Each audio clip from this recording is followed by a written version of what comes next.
Richician! Hey YouTube, Richician84 here, and this is sort of a top favourite request thing. Sparkman, shout out to him, did submit a question in my last Q&A episode about what my favourite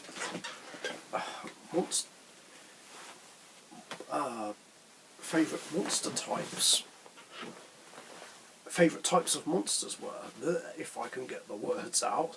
But since there's about 24 different monster types, I felt it would make my Q&A video way too long, so here's a separate video. I don't usually do follow-ups to my Q&As, but here we are. So I'm going to go in the order that was listed on Edo Pro. So let's just get into it. So yeah, favourite warrior of course is Elemental Hero Shining Flare Wingman, which is also my favourite fusion monster and favourite hero monster, and the boss monster of my Elemental Hero deck. I mean, yeah, Shining Neos Wingman is meant to be the boss monster now, but for me personally, Shining Flare Wingman has always been the boss monster and ace monster of my Elemental Hero deck. He's the heart and soul of the deck. Shining Neos Wingman is great, but Shining Flare is just more where my heart's set when it comes to Elemental Heroes.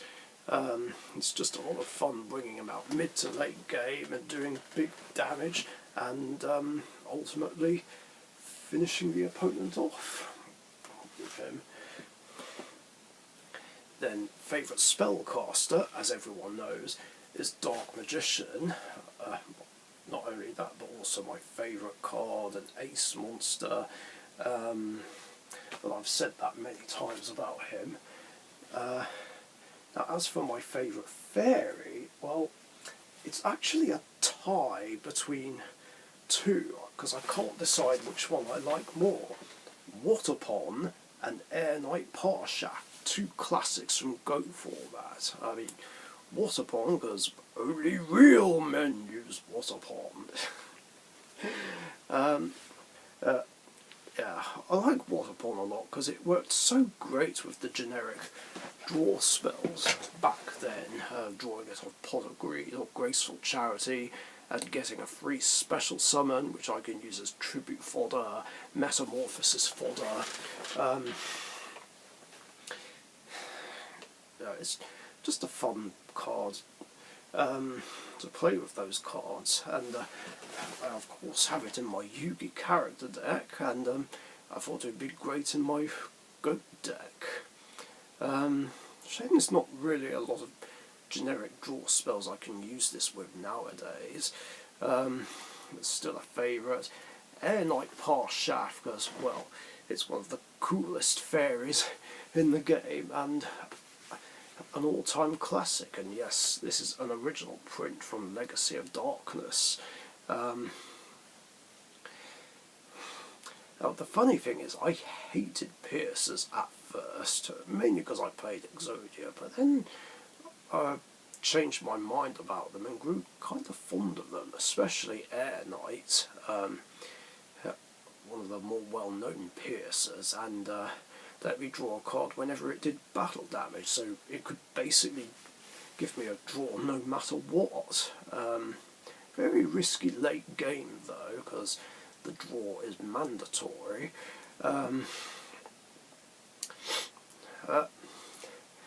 Yeah, they're just red hot favourites regarding fairies. I wish I could still play them in something in modern Yu-Gi-Oh, but there isn't really anything.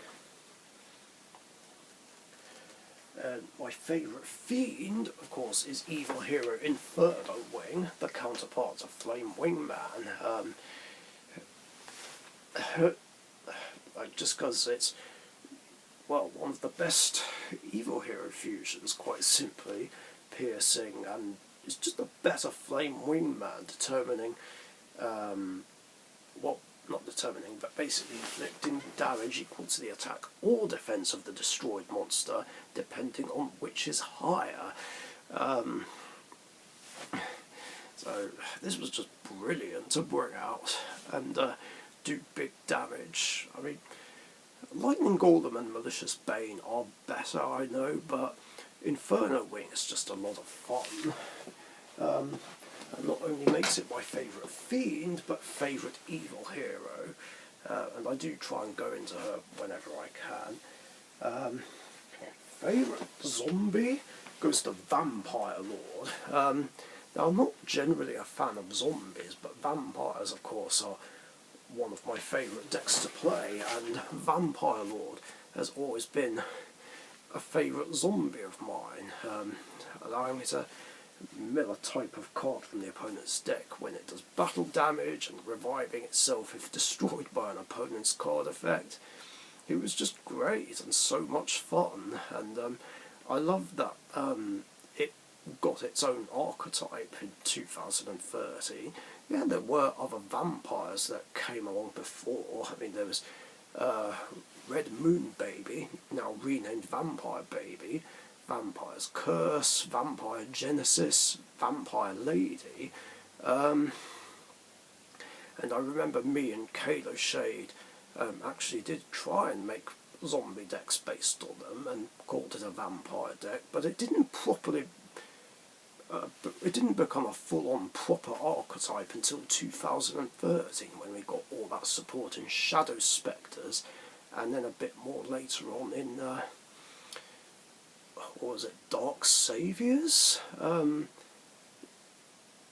Yeah, that was the set, right, that gave us the vampire support and the For Hires and the Sky Striker stuff. What introduced those to the game? Correct me if I'm wrong. But yeah, Vampire Lord was still the boss monster, and it sucks that vampire decks nowadays don't even play him. It just feels criminal not to play him. I mean, he's the reason that archetype was a thing in the first place, and I will still happily play him in my vampire deck, both in real life and online. Then, of course, my favourite machine is Jinzo, another old school boss monster. And yes, that is an original print from Pharaoh's Servant, by the way.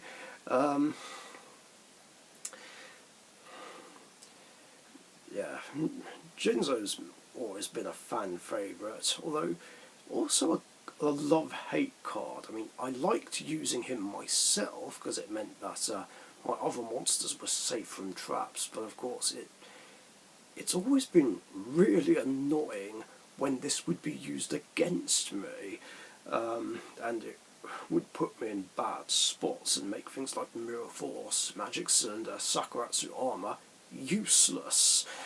It was just so frustrating. Thankfully, I did have other cards to work with to overcome Jinzo. I still had monsters, I still had spells, but I didn't always see them when I needed them. But yeah, it was basically more fun whenever I used this card. And I'd use it in kind of random decks to start off with. First Dark Paladin, then Warriors. Then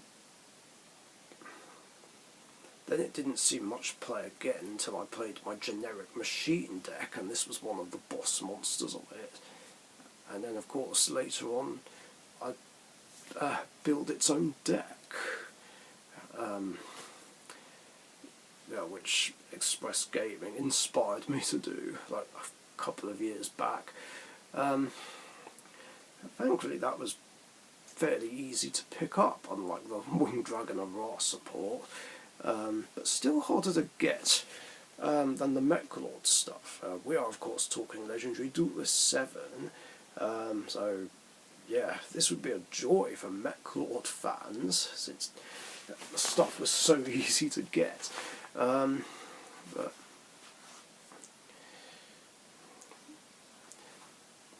yeah, Jinzo still very fun to play with. I mean, yeah, I don't like shutting off the opponent's traps, but at the same time, at least I feel safe when I have him out. And it's crazy to think that once upon a time this was limited. Then my favourite aqua monster is Treeborn Frog.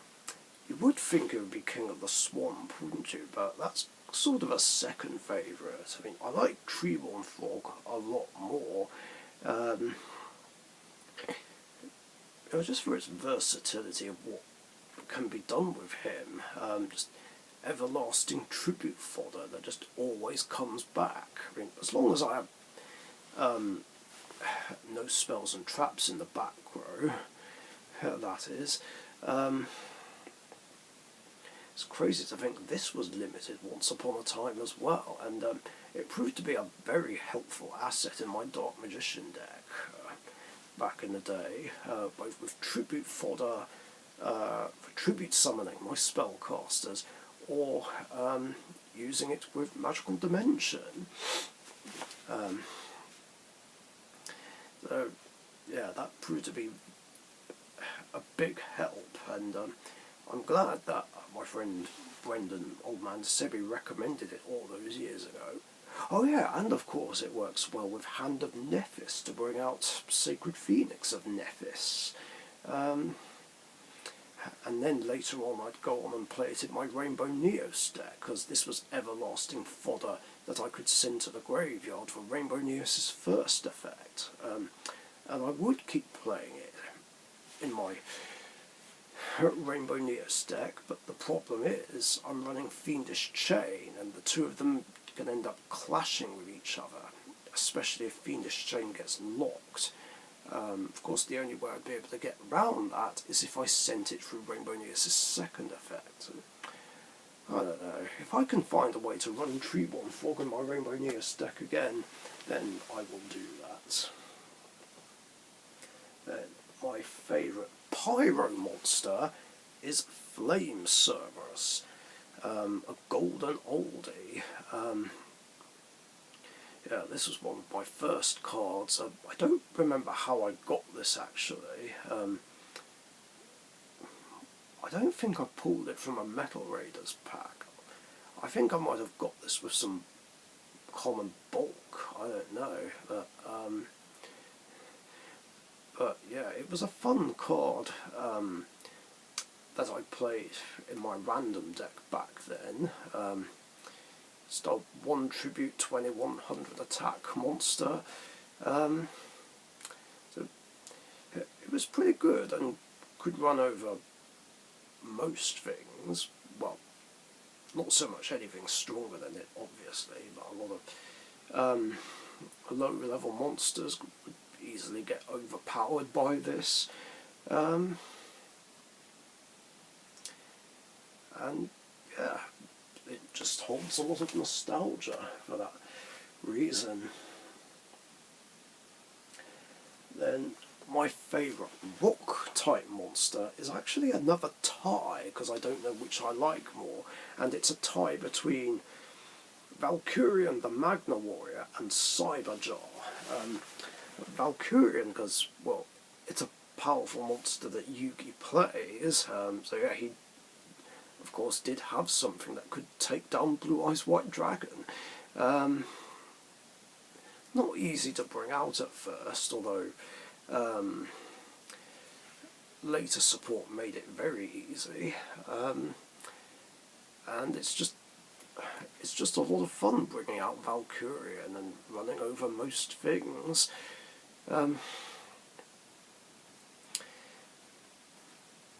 So, you know, when it could come out, it helped out a lot with my Magnet Warrior deck. And Cyberjar, just such a fun flip effect monster. which is a very helpful asset from back in the day, which gave me potential tribute fodder for Dark Magician and Dark Magician Girl again, or even Dark Magician of Chaos, and keeping the spells and traps that I excavate. Yeah, it helps out the opponent as well, but it was still just great, and a good way to deal with very annoying monsters. Blackluster Soldier Envoy of the beginning, not so much, because this could just get outright banished by him, or Nobleman of Crossout, which would be extremely annoying. I mean, sure, it gets rid of the opponent's one as well, but as I mentioned before, Nobleman of Crossout is just so irritating. I hated it. It's a spell I wish was banned or never existed. But anyway, it was very handy, especially if there was something negating spells or traps. I mean, this was an out to Jinzo, which was awesome, or Spell Canceller if someone wanted to really be that guy, or even Horus the Black Flame Dragon level 8. Now that was also a scary problem back in the day, and when it came to Horus Decree, there was like fuck all ways to beat that deck. I mean, you had Horus negating spells for free, and it's not once per turn. Like, how is that even fair? And just Raw Decree stopping all the traps. Luckily, there was still monster effects. We could still use Cyberjar, Tribe Infecting Virus, Man-Eater Bug, DD Warrior Lady Exile Force, Old Vindictive Magician, all those things. And then there was Cyberjar, until it got banned. I mean, I was very surprised that it got unbanned back in 2022. And I did really want to try it out in something again. In fact, I wanted to try it as a side option specifically for Kashtira, but the chance never came. So I thought I'd try my luck against Flunderies when I played against Hazel. Didn't work out very well. I only got one monster off it. I mean, I've got some good options, but he drew into a load of annoying spells and traps, and I feel like that just helped him more than hurt him. So yeah, it's one of those situations where Cyberjar can backfire. So yeah, I do not recommend using this against Flunderies. My favourite winged beast is Sacred Phoenix of Nephis, a walking heavy storm. Such a great card.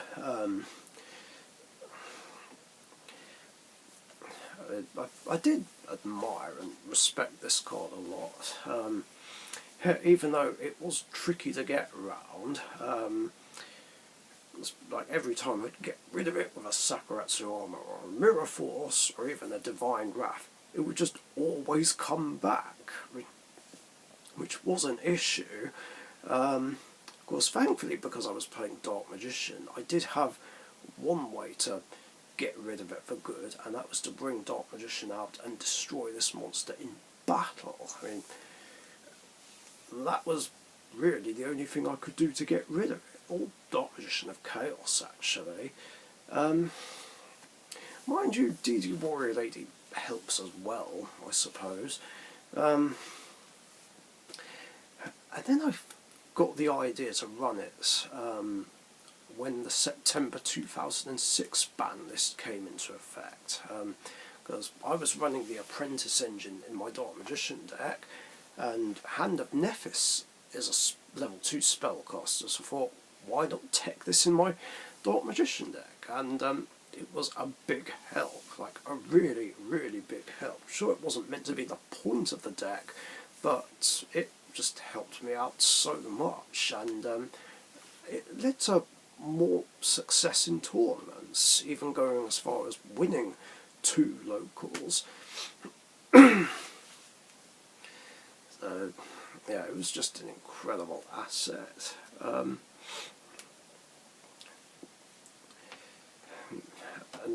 And of course, me and Express Gaming now have a funny memory with this card. When I used my September 2006 Dark Magician deck against his Yusei Stardust deck, where Sacred Phoenix got destroyed by a card effect and it kept coming back, and he kept tributing Stardust Dragon to negate it, which created this never-ending loop.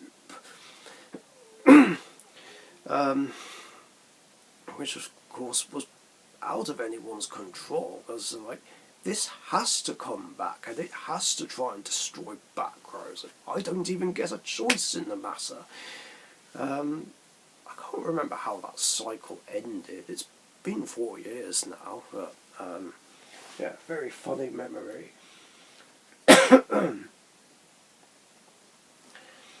And my favourite plant type monster is Dandelion. Yeah, really awesome card, which would help set up tribute fodder in my Legendary Hero deck and my Dark Magician Hero one. But yeah, it was a very helpful asset back then. And of course it's something that could be revived off Debris Dragon, which opened up my synchro plays. Stardust Dragon is meant to be the boss monster, but I also did have the option of Black Rose Dragon and Trishula. And it's great when it works with Black Rose, because you know, the effect to generate tokens is mandatory, and Black Rose's effect is optional, so this activates first, Black Rose is chained, field gets wiped, and I get left with 2 tokens, so I'm not left empty-handed, and provided the tokens survived, that would give me tribute fodder for Dark Magician or Elemental Hero Neos. So, yeah, and it became a fan favourite, and well, I say fan favourite, but my favourite plant because of it. It is a shame, of course, Dandelion did end up getting banned 6 years ago, but yeah, blame everyone who used it in some sort of link spam deck, especially with any bullshit involving Firewall Dragon. Then my favourite insect is something very iconic, man-eater bug. I think everyone had a man-eater bug in their decks, like, once upon a time.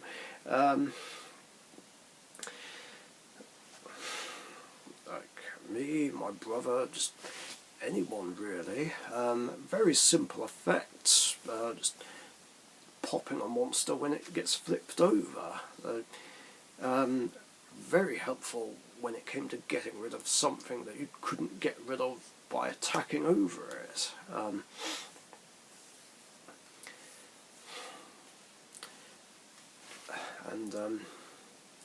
Yeah, it proved to be a very useful staple, semi-staple in a lot of decks back in the day,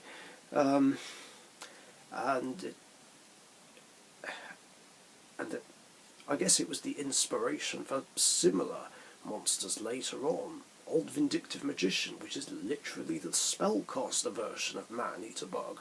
Then later on we'd get Raikou, and then Snowman Eater.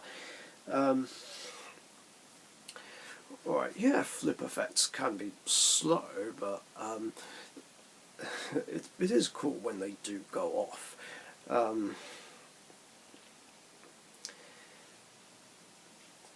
It's not really anything it could be played in nowadays, unfortunately, although I do have my generic insect deck on Edo Pro, and I even have Man-Eater Bug in that deck, so well, it's not something I play anymore, but when I do, it still has this brilliant iconic bug in there, just to give it some love.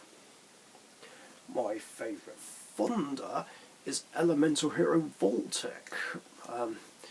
As well, it's one of the Elemental Heroes that I do like. And even though it only has 1,000 attack points, it has a great effect, just bringing back any banished Elemental Hero. So great at getting things back that were banished off Miracle Fusion. Or not only that, it can also recover something banished by more generic stuff. Bottomless, D-Prison, Gaius, the Shadow Monarch. And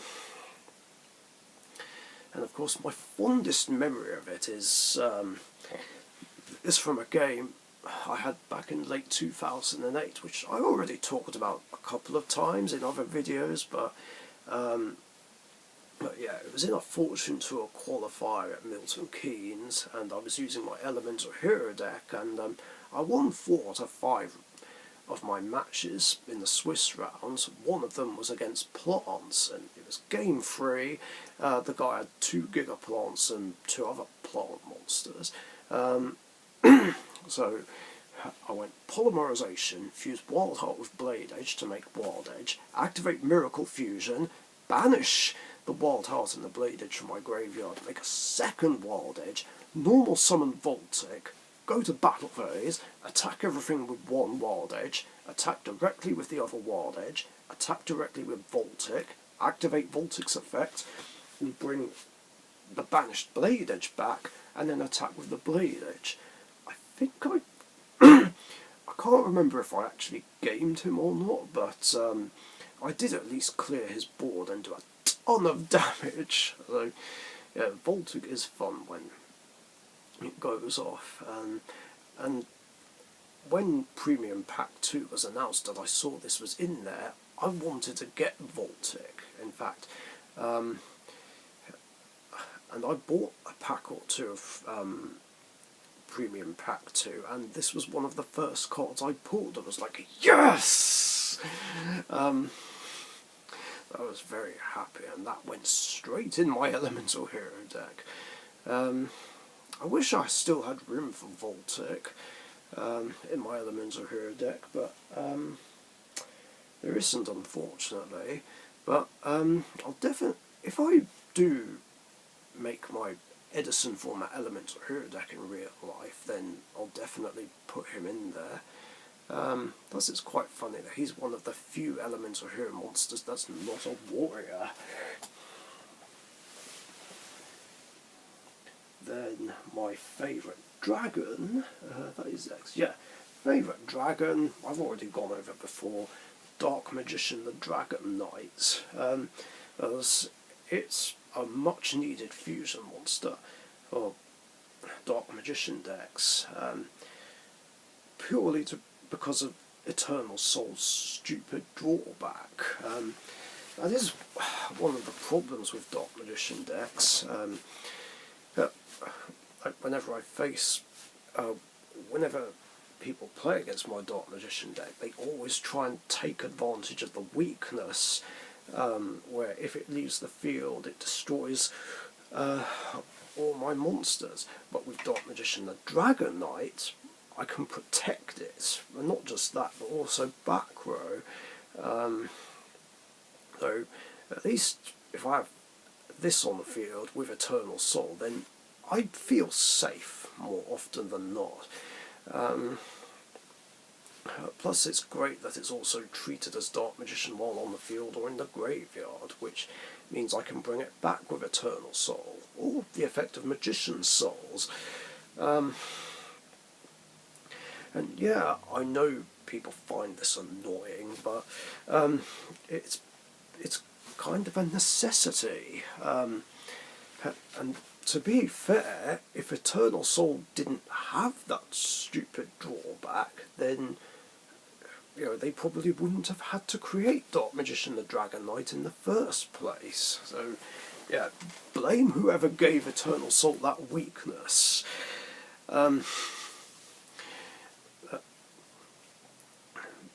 But anyway, yeah, in all seriousness, he's now the go-to fusion when I play my Dark Magician deck, and yeah, thanks to Timaeus, the United Dragon being a thing, this is a lot easier to bring out. Yeah, and a very helpful asset. Yeah, that's all there is to it. Then my favourite beast type monster is Gazelle, the king of mythical beasts. Well, it's another Yugi card, it's just a really cool card, even though it doesn't have any effects. But yeah, it has cool artwork, a cool name, and like I said, it's a card Yugi uses. Yeah, it's just something I really like seeing Yugi play, and I do actually play it in my generic beast deck.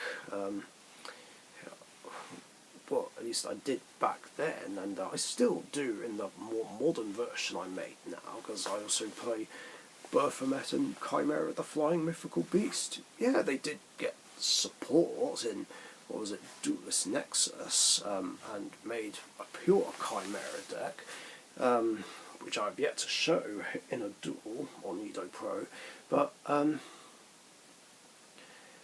Gazelle was still a favourite beast that I like to play in my generic beast deck, and made that partially fusion focused, and it's just a ton of fun.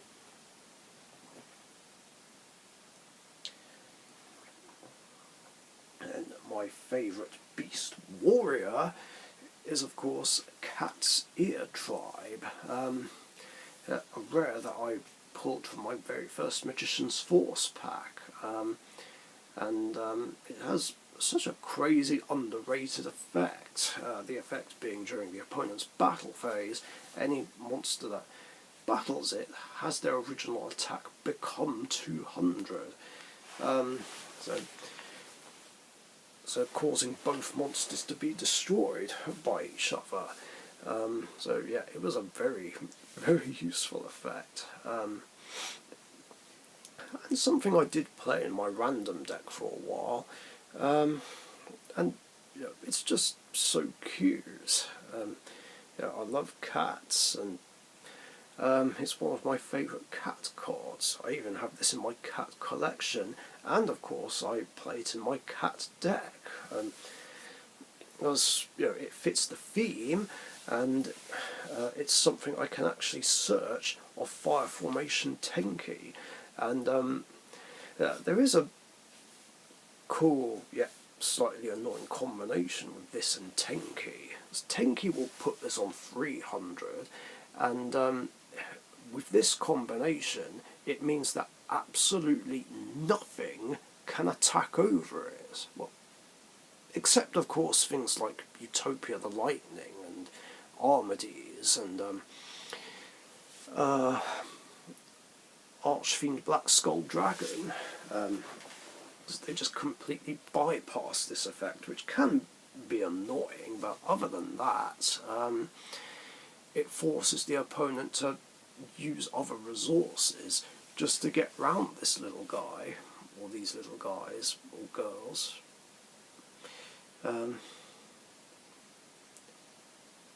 Actually, I'm pretty sure the one in the middle is a male cat. I'm not sure. But who knows? I don't want to assume genders there. Anyway, my favourite dinosaur is actually something I don't have on me, but it's Superconductor Tyranno. I was trying to decide between that and number 61 Volcasaurus, which is one of my favourite numbers and favourite Xyz monsters. But I sort of have more of a soft spot for Superconductor Tyranno, as yeah, that is a really epic dinosaur monster from the old GX days. 3300 2 tribute monster, and one of those few 2 tribute monsters that can actually take down Blue Eyes White Dragon. Not that that ever came up, but I just have more fond memories with Superconductor Tyranno than I do with Volcasaurus. It was like one of the boss monsters of my generic dinosaur deck from back then. Yeah, the focus was to use Hydrogeddon, Black Terror, and I guess Big Evolution Pill, and Gillosaurus to go into my big boss monsters. There were technically 4. There was Dark Triceratops, which wasn't hard to go into, and then there were the Tyrannos, Black Tyranno, Ultimate Tyranno, and of course Superconductor Tyranno. There was of course that other one that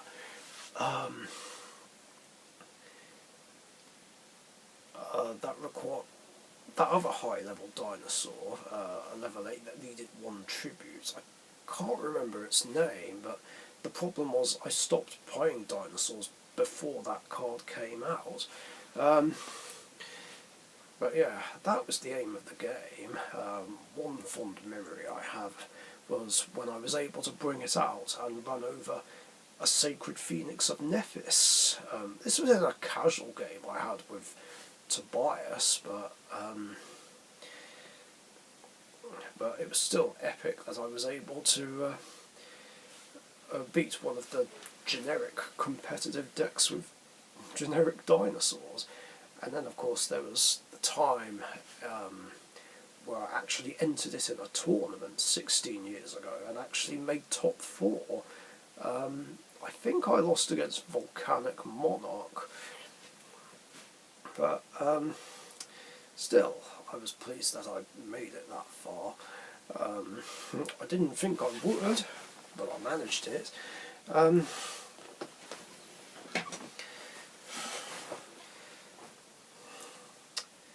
So yeah, that was great. Who remembers when dinosaurs were actually a lot more fun back in the GX era? Unlike today. I know dinosaur players today will disagree and say they're amazing, but I for one hate the way dinosaurs are played today. Like, literally all they ever do is just use Ultimate Conductor Tyranno, Lost World and the Phocium to get some annoying easy wins. Well, mainly Ultimate Conductor Tyranno, but those 3 cards just outright ruined them for me. Now they're just no fun anymore, and yeah, Ultimate Conductor is just an annoyingly disruptive boss monster. And with protection from Miscellaneousaurus, it's just near impossible to overcome.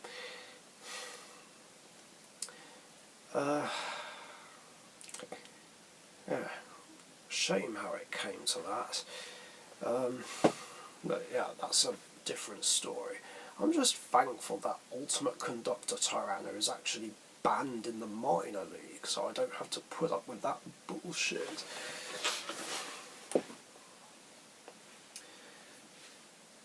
My favourite fish, which unfortunately I don't have anymore either, is Golden Flying Fish. That card was what made me want to play a fish deck in the first place, also back in 2008. I saw the card in someone's trade binder at the time, and yeah, it was a really cool card from Phantom Darkness, and that made me want to play a deck where I could play it. So basically a generic fish deck, which of course would be just for fun. It wasn't one of my best decks, but I still had a lot of fun with it, especially with Golden Flying Fish and Super Ancient Deep Sea King Coelacanth. Now, even though Coelacanth was the boss monster, Golden Flying Fish was the favourite, just being able to tribute fish to pop cards. It was a lot of fun, and there's the fact that the effect isn't even once per turn. And later on I would use it in combination with Oystermeister. Tribute the Oystermeister, pop a card, mandatory effect of Oystermeister, generate a token, which is also a fish, and then tribute that off to pop something else. It was just awesome. And if I remember correctly, that's the only light attribute fish monster in the game. Excuse me, I'm losing my voice. Right, I'm just going to check really quickly. Let's see. Fish. Yeah, Golden Flying Fish is the only light attribute fish monster in the game. Fantastic. So yeah, he was an important part of my fish deck whenever I'd have it, whether it was back then or in recent years. Yeah, they were the main cards that I just wanted to have in my generic fish deck.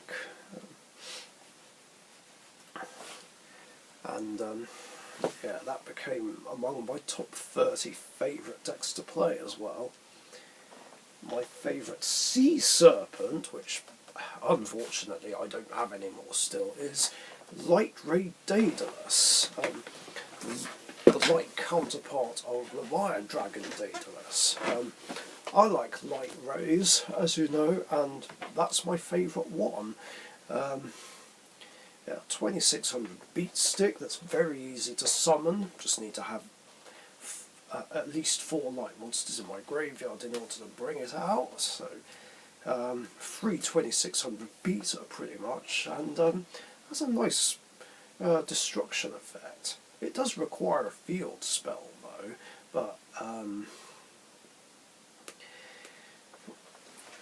but it's just really handy and a lifesaver. Just popping a field spell and 2 cards, and it doesn't even have to be my own field spell, so it's very handy if the opponent has one, and you know, I just target that and 2 other cards they have and destroy them. So yeah, that was a lot of fun. I like it more than Diabolos, to be honest, yeah, Light Ray Daedalus is where it's at. I mainly try and get him out if I can, just because he's the easiest one to bring out, whereas Daedalus just needs 5 light monsters with different names, and Light Ray Sorcerer needs at least 3 banished light monsters. I forget the requirements of Gearfried, nor do I really care, because that's the only light ray monster that I hate with a passion.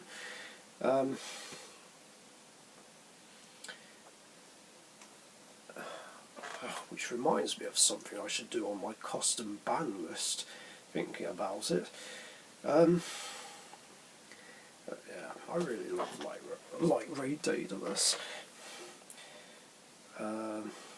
My favourite reptile, well, this is an interesting choice. Now, you would think that it would be an alien monster, considering aliens are also one of my favourite decks of all time, but it's actually Performer Power Lizard Draw.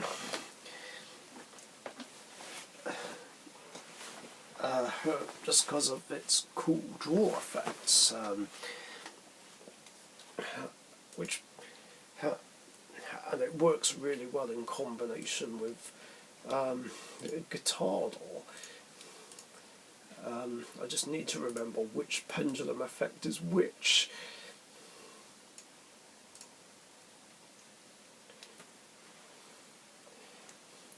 Oh yeah, that was it. If you have a Perform Pal in the other pendulum zone, except Lizard Draw, destroy this card. And if you do draw a card,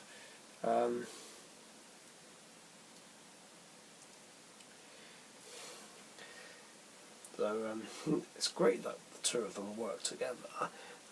Shame the other effect doesn't really come up a lot, where if another face-up monster you control is destroyed by an opponent's attack or card effect, draw cards equal to the number of Performer Pal monsters you control. But still, it's nice to have that option. I love being able to draw extra cards, especially in a Performer Pal deck of some kind. Not that I've ever really delved into them that much. Well, the closest I have is my Highlander Yuya deck and my Odd Eyes Dimension Dragon deck. That's it, really. But Lizard Draw really is a fun card to have in there, and yeah, just gotta have it. And Guitar Door. Let's see. Now we'll go back to some physical cards that I do have. My favourite Psychic monster is also one of my top 10 favourite synchros, Fort Ruler Archfiend. Nice 2700 beat stick, which I can go into if, for whatever reason, I don't go into Stardust Dragon or whoever. Yeah, very much a staple from the days of old regarding synchro era. Very handy, has that protection from spells and traps that target, and I just love that it's also a better version of Steam Healer, where if it destroys a monster by battle, I gain life points equal to that monster's, original attack? Yeah, original attack. Very handy for giving myself a nice little boost there, so I can pay that 1000 life point cost if need be. And just how it renders things like Compulse, Dimension Prison pretty much useless in its presence. Well, it can't protect other types of monsters, sadly, but but still, it's an awesome card, which I love to play in a deck if I can.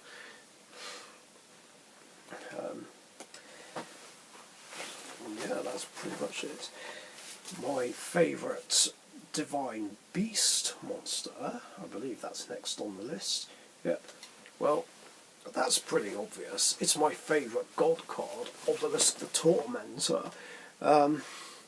You would think it would be Slifer, because big Yugi fan, but no, I actually prefer Obelisk over the other two, just because he has solid attack and defense points, and I know what I'm getting in terms of stats whenever I bring him out. Now don't get me wrong, I mean, I like the other two god cards, but of course Slifer depends too much on a big hand, and Ra depends too much on life points, which can backfire if you're not careful. At least with Obelisk I know what I'm getting, and for some reason he's the only one of the three with targeting immunity. I don't know why the other two don't have it, but oh well. And Obelisk's own effect is very handy as well if I need to clear out the opponent's monsters. But other than that, he's just a strong 4,000 point monster that can deal with most monsters pretty much. Um,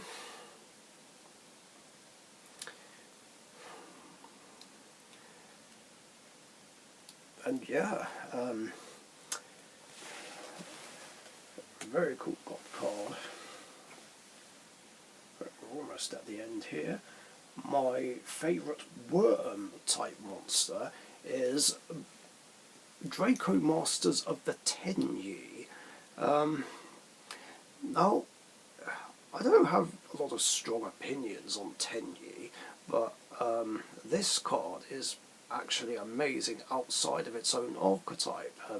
I think Weber's 5 suggested this to me as something for my Dark Magician deck, which actually does make a lot of sense,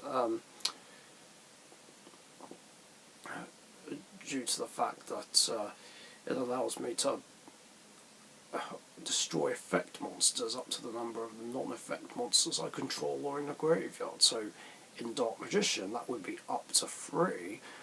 So again, very handy board clearing effects, kind of. And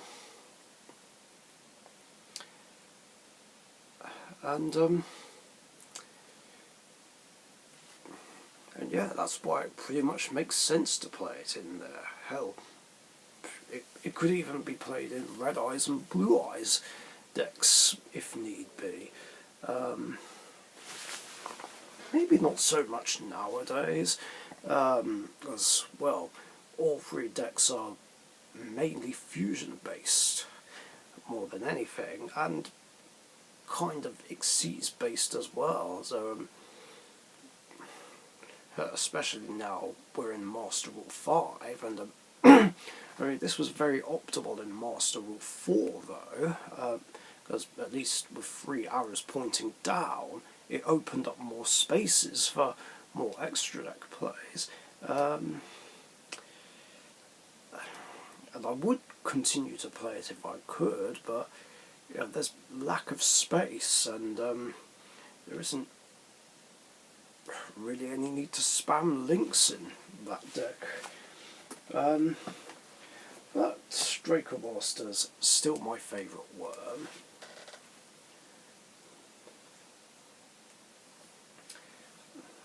And then of course my favourite Cyburst type monster is of course Power Code Talker, my favourite, a second favourite Link monster.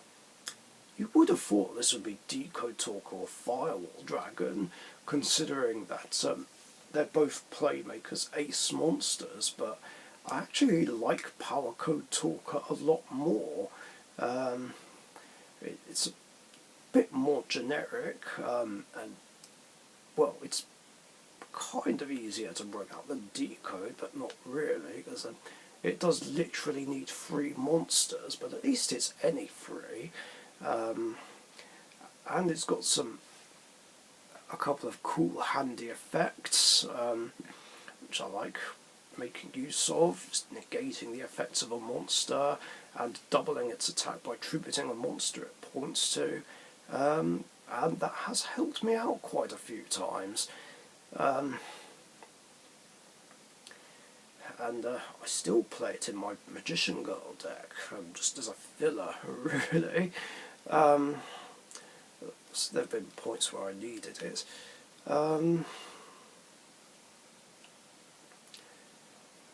also he does look very similar to Nova Master, one of my favourite elemental heroes. I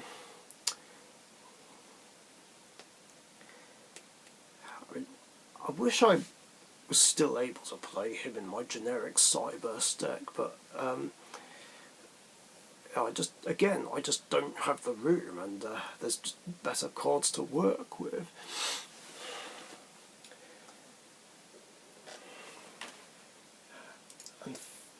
And that just leaves one more.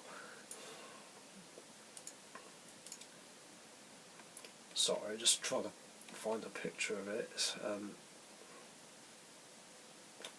Where is it? There we are. Now, this just leaves Illusions. My favourite Illusion type monster is again sort of another tie, because I don't know which one I like more. It is a tie between Nightmare Magician and Chimera the Illusion Beast. Now obviously I don't have a Chimera deck in real life, but I built my own in my deck building challenge, so I've only got it on Edo Pro, and it is a pure build, by the way. There's no branded cards in there, just nothing else, because I wanted it pure, and it does contain the original versions of Gazelle, Baphomet and Chimera the Flying Mythical Beast. Yeah, I don't know who I like more. I mean, Nightmare Magician is very cool and very scary for what it does. Not easy to get out onto the field, but when it does, it's just incredible. Just taking control of monsters and popping cards. So yeah, very handy, very useful. Plus, it's been described as the illusion version of Dark Magician, another Dark Magician counterpart. So yeah, that's a plus in my book. And then of course there's Chimera the Illusion Beast, which is scary, that's for sure. Just attacking a number of times up to the number of materials that were used for it. Reducing a monster's stats to 0 after the first attack, and then attacking again. So yeah, that's a lot of damage.